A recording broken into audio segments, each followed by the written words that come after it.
18 वर्षाचा तो आणि 34 वर्षाच्या इंजिनियरचा भयावह शेवट. खिडकीतून आला, वासनेपोटी खून केला आणि आग लावून पुरावे नष्ट केले. शहर झोपेत असताना एक बंद घरात असा काही थरार घडत होता जो उघडकीस येताच संपूर्ण देश हादरून गेला. बँगलोरच्या राममूर्ती नगर भागातील सुब्रमणी लेआउट इथे राहणाऱ्या 34 वर्षीय सॉफ्टवेअर इंजिनियर शर्मिला डीके, जिचं आयुष्य कोड, प्रोजेक्ट आणि स्वप्नांनी भरलेलं होतं, 3 जानेवारीच्या रात्री निर्दयीपणे संपवली गेली. सुरुवातीला सगळ्यांना वाटलं आगीमुळे गुदमरून मृत्यू झाला असावा, पण तो अपघात नव्हता. तो होता पूर्व नियोजित, क्रूर आणि विकृत हव्यासातून केलेला खून. रात्री 9 वाजता खिडकीतून घुसलेला तो शर्मिला एकट्याच घरी होत्या तेवढ्यात शेजारी राहणारा 18 वर्षाचा कृणाल कुराई खिडकीतून आत शिरतो. क्षणातच त्याचं खरं रूप समोर येतं. तो शर्मिलाकडे लज्जास्पद मागणी करतो, पण शर्मिला झुकत नाही.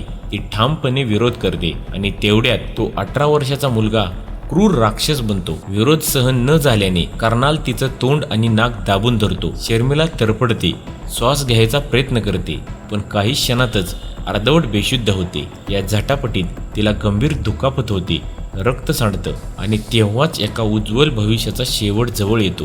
पण शेवट इथेच थांबत नाही. आपला गुन्हा लपवण्यासाठी कर्नाल एक भयानक खेळी करतो.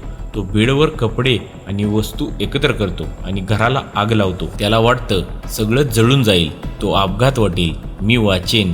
पळून जाताना तो शर्मिलाचा मोबाईल फोनही सोबत घेऊन जातो. पण शर्मिला टेक्नॉलॉजीच्या जगात काम करत होती आणि तंत्रज्ञानानंच तिच्या मारेकऱ्याला पकडलं. CCTV, call data, mobile tracking या सगळ्यांनी पोलिसाचा संशय कृणाल कुराईवर गेला. कसून चौकशीत तो मोडतो आणि गुन्ह्याची कबुली देतो. पोलिसांनी आरोपीवर भारतीय न्याय संहितेच्या कलम 303 खून, 64, 66 आणि 238 पुरावे नष्ट करणे अंतर्गत गुन्हा दाखल केला आहे. सुरुवातीला नोंदवलेला अनैसर्गिक मृत्यू आता निर्दयी खुनात बदल आहे. 18 वर्षाचा मुलगा, इतकी क्रूरता, इतकी विकृती एका शिक्षित स्वतंत्र महिलेला स्वतःच्या घरातही सुरक्षित वाटू नये का? ही घटना फक्त एक गुन्हा नाही, ती आहे समाजाच्या आरशात दिसणारी भीषण सत्यकथा.